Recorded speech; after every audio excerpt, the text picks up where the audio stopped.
There are people who argue that the eye is incredibly incompetent. It wanders this way, that way. Gee whiz, some eyes are positive, some eyes are negative. We don't know what's going on. Nobody knows the cause. When in fact the eye is using the accommodation system to control itself. Positive, negative, negative, positive. And in fact, because the eye is slave to the accommodation system, it servos itself from plus to minus and becomes negative. But it's completely normal. And here's the proof that the normal eye is a control system. So here goes.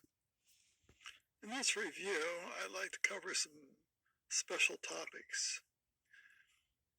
This paper ultimately proved that all fundamental eyes are dynamic control systems. They control their refractive state to the average value of accommodation when the refraction is positive.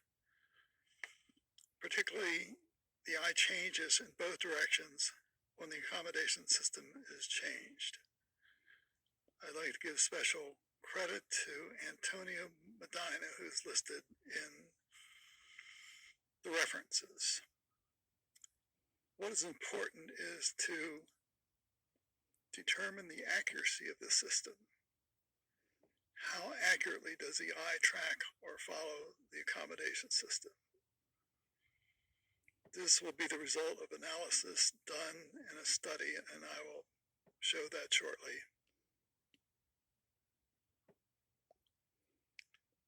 The study was conducted by Dr. Francis Young, Ron Berger, and myself.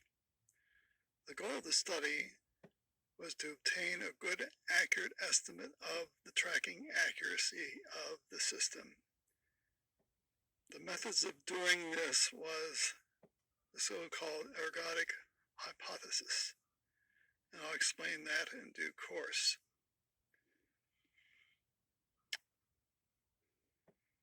You start with the concept that you have two eyes, and they're driven by the same system, same accommodation system, same offset. And what happens is, while they follow the same visual environment, they develop differences in between the two eyes in terms of refractive state, left and right eyes, and this can be up to 1 diopter difference, which is totally normal. The method of measurement is simply to measure the left and right eye and calculate the difference, as shown by the data collected by Ron Berger. The result of this study was a difference of 0.213 diopters, RMS, and I'll show that in a graph.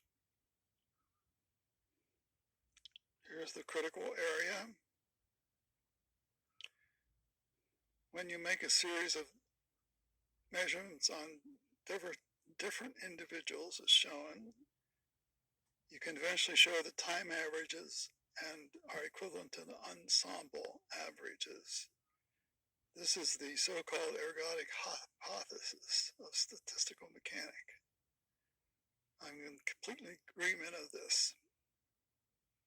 So we then can use the value obtained by the ensemble and calculate to a time average. Here's the calculation. The differential is 213 squared, 0.213. So left and right eyes must be on the order of 0.15 squared, as shown. We can then show a time sequence showing the same noise and the same results. Here are the results.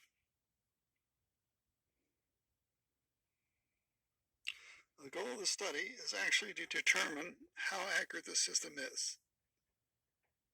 To get the first number of tracking accuracy, I would expect the future research could do a much better value than what we could do with the materials that were available to us. But this is definitely a start. I would like to see a study done where the value was more accurately determined. That will come in due course. Here's a statement of how you get tracking accuracy from the ensemble measurements. Accuracies are given in a number of ways. One is the probable error. This is obtained by multiplying 0.674 by the RMS value. The eye noise times 0.67 is the probable error. The probable error in each eye was then 0.1 diopters, as shown. This is a positioning servo. It is not a defective device. It behaves as designed, and it's supposed to behave.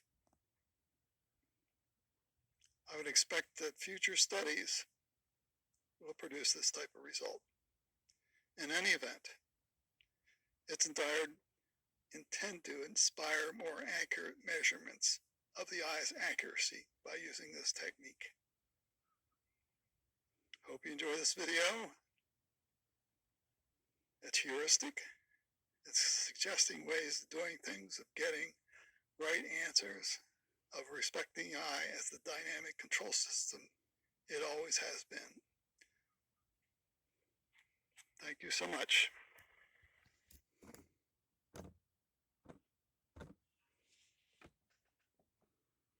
In this review, I'd like to cover. So in any rational way, you start by respecting all eyes as sophisticated systems, necessarily controlling their refractive state to the accommodation signal. How could it be in any way other than that way? The eye is not incompetent. The design is not incompetent. It's doing what it's supposed to do, and it always has done and always will do. It's just we refuse to understand the science and facts for all eyes as they actually do perform or behave. Thank you, and add your own commentary.